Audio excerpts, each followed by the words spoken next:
কলকাতা থেকে রওনা দিয়েছি ডায়মন্ড হারবারের উদ্দেশ্যে। শিয়ালদা স্টেশন থেকে ট্রেন ধরেছি ডায়মন্ড হারবার লোকাল। আজকে 15ই মার্চ 2025। আজকে হোলির দিন, আজকে ছুটি পেয়েছি, এই জন্য একটু কলকাতার থেকে দূরে, যতটা দূরে যাওয়া যায় একদিনে ততটা যাওয়ার চেষ্টা করছি। এই জন্য আজকে ডায়মন্ড হারবারকেই বেছে নিয়েছি।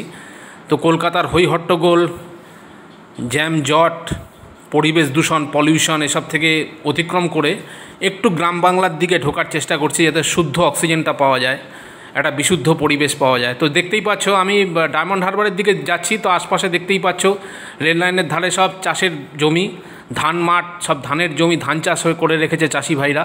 তো এই রোদ্দুরের মধ্যে, রোদ্দুরে পড়ে বৃষ্টিতে ভিজে চাষি ভাইরা যে কষ্ট করে ধান উৎপাদন করে, তার থেকে চাল হয়, সেই চাল থেকে আমরা ভাত খাই। আমাদের বাড়িতে, আমাদের সবার বাড়িতেই, তোমাদের বাড়িতে, আমাদের বাড়িতে, সবার বাড়িতেই চাল আসে। তো আমাদের চালের যোগানটা চাষি ভাইরাই দেয়। তো তার সুন্দর পরিবেশ, দুই পাশে রেল লাইনের দুপাশে দেখতে পাচ্ছি, তোমাদেরকেও দেখানোর চেষ্টা করছি। চাষের জমি, ধান মাঠ দেখতেই পাচ্ছ, ধান হয়ে রয়েছে, ধান ফলিয়েছে চাষি ভাইরা। গ্রাম বাংলার একটা পরিবেশ আর কি ধরা পড়ছে, ক্যামেরাবন্দি হচ্ছে, ক্যামেরায় ধরে রাখার চেষ্টা করছি তোমাদের যাতে ভালো লাগে, তোমাদেরকেও শেয়ার করার চেষ্টা করছি। আমার তো খুবই ভালো লাগছে, তোমাদেরও যাতে ভালো লাগে তার চেষ্টা করছি। এই ডায়মন্ড হারবারে যাওয়ার পথে বেশ কিছু নতুন নতুন স্টেশন দেখলাম, মানে আমার কাছে নতুন আর কি। সংগ্রামপুর বলে একটা স্টেশন দেখলাম, তো তারও 2-3টে স্টেশন পরেই হচ্ছে ডায়মন্ড হারবার। তো এই ডায়মন্ড হারবার যাওয়ার পথে কিছু লোকালয়, বাড়িঘরদোর দেখা যাচ্ছে। এই একটা স্টেশন চলে এলো ডায়মন্ড হারবারের একটু আগেই এই স্টেশনটা। তো এখানে গাড়ি দাঁড়াবে।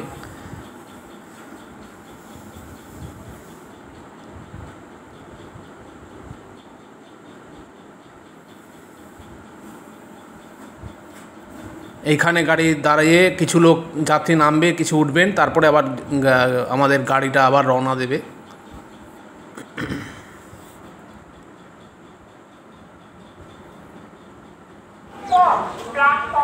এই চলেছি ডায়মন্ড হারবার স্টেশনে। দেখো ডায়মন্ড হারবার স্টেশনে নেমেছি। এখান থেকে আমি একটু এগিয়ে যাব, এটা ডায়মন্ড হারবার স্টেশন। এখান থেকে আমি রওনা দেব সামনের দিকে। ওখানে আমি টোটো বা অটো বা বাস ধরবো, ধরে ডায়মন্ড হারবার ঘাটে যাব। তো সেই দিকেই রওনা দিচ্ছি এখন। এই দেখো ডায়মন্ড হারবারে চলে এসেছি।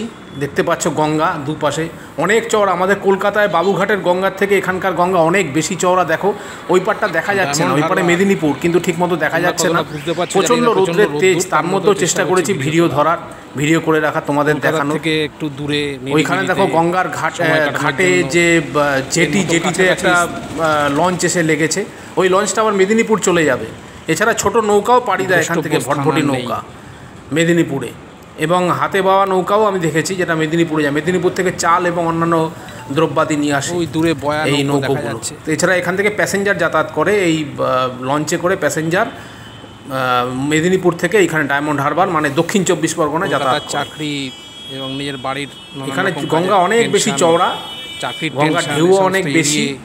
একাধ দিন এখন গরমকাল বলে একটু স্রোতের পরিমাণ কম। এই বর্ষা হলে এই গঙ্গা অনেক ভরাট লাগবে। আষাঢ় বা শ্রাবণ মাস আসলে এর ভরা রূপ দেখতে পাওয়া যায়।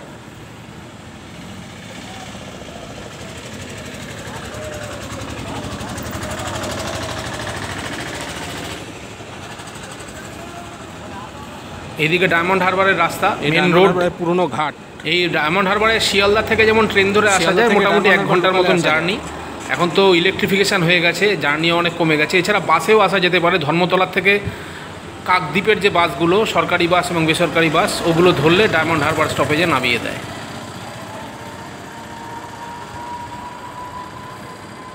খুব রোদ্দুর বলে অসুবিধা হচ্ছে, না হলে তোমাদের আরও ভালো করে দেখাতাম।